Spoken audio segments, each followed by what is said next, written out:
2024 के विधानसभा चुनाव में हरियाणा में एक पार्टी थी जो अपने विधानसभा चुनाव के वजह से अपनी पार्टी की मान्यता को रद्द करती हुई नजर आ सकती है। चुनाव आयोग का हरियाणा की उस पार्टी पर कड़ा एक्शन हो सकता है।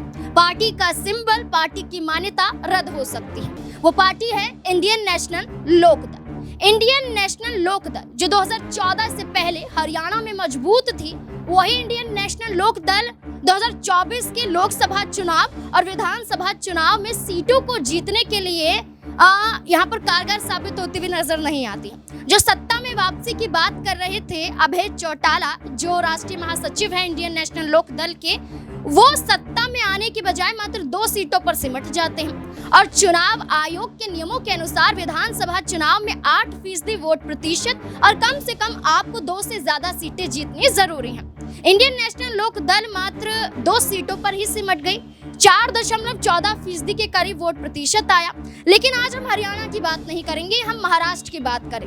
महाराष्ट्र में भी ऐसी ही एक और पार्टी है जिसका हाल हरियाणा में इंडियन नेशनल लोकदल की तरह होता हुआ नजर आ रहा है। महाराष्ट्र में वो पार्टी राज ठाकरे की है, महाराष्ट्र नवनिर्माण सेना, जिसके जरिए 120 सीटों पर चुनाव लड़ा गया। लेकिन विधानसभा चुनाव में 1 सीट भी राज ठाकरे की पार्टी जीत नहीं पाई।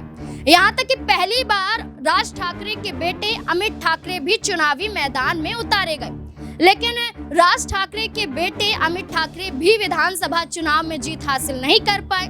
और देखा जाए तो 120 सीटों पर चुनाव जीतने वाली राज ठाकरे की पार्टी मात्र 1.58% वोट प्रतिशत के आधार पर सिमटती हुई नजर है। इस आधार पर कहा जा रहा है कि जो मनसे है वो कहीं ना कहीं अपनी पार्टी के वजूद को महाराष्ट्र में खोते हुए नजर आ रहे हैं। लोकसभा चुनाव में भी यही हाल देखने को मिला। अब क्या मदद के लिए उद्धव ठाकरे का साथ लेते हुए नजर आएंगे? क्या शिवसेना यूबीटी संघ गठबंधन करते हुए देखे जा सकते हैं?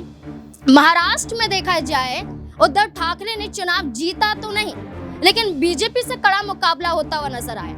अब यही चर्चाएं तेज हैं कि महाराष्ट्र में एक पार्टी की मान्यता रद्द है तो एक पार्टी कहीं ना कहीं अपना झुकाव बीजेपी की तरफ कर रही है। क्या कुछ महाराष्ट्र में होगा और चुनाव आयोग के जरिए क्या कड़ा एक्शन जल्द लिया जा सकता है? इस पूरे मुद्दे को लेकर आपकी क्या राय है कि क्या राज ठाकरे को उद्धव ठाकरे संग हाथ मिला लेना चाहिए? जो दुश्मनियां देखी जा रही हैं, क्या दुश्मनियों को भूल जाना चाहिए? इंडियन नेशनल लोकदल की बात करें हरियाणा में तो ये संकेत मिल रहे हैं अभय चौटाला के जरिए कि वो दुष्यंत चौटाला के साथ जा सकते हैं। नसीहत देते हैं कि बीजेपी को जिताने के लिए पहले दुष्यंत चौटाला आगे आए, फिर भूपेंद्र सिंह हुड्डा आगे आए कांग्रेस पार्टी की तरफ से। इंडियन नेशनल लोकदल की तरफ से इशारा। महाराष्ट्र में क्या होगा? मन से प्रमुख राज ठाकरे क्या फैसला लेंगे? ये देखना काफी अहम होने वाला है। इस पूरे मुद्दे को लेकर अपनी राय कमेंट सेक्शन में जरूर दें। देखते रहें SPN9 न्यूज़। धन्यवाद।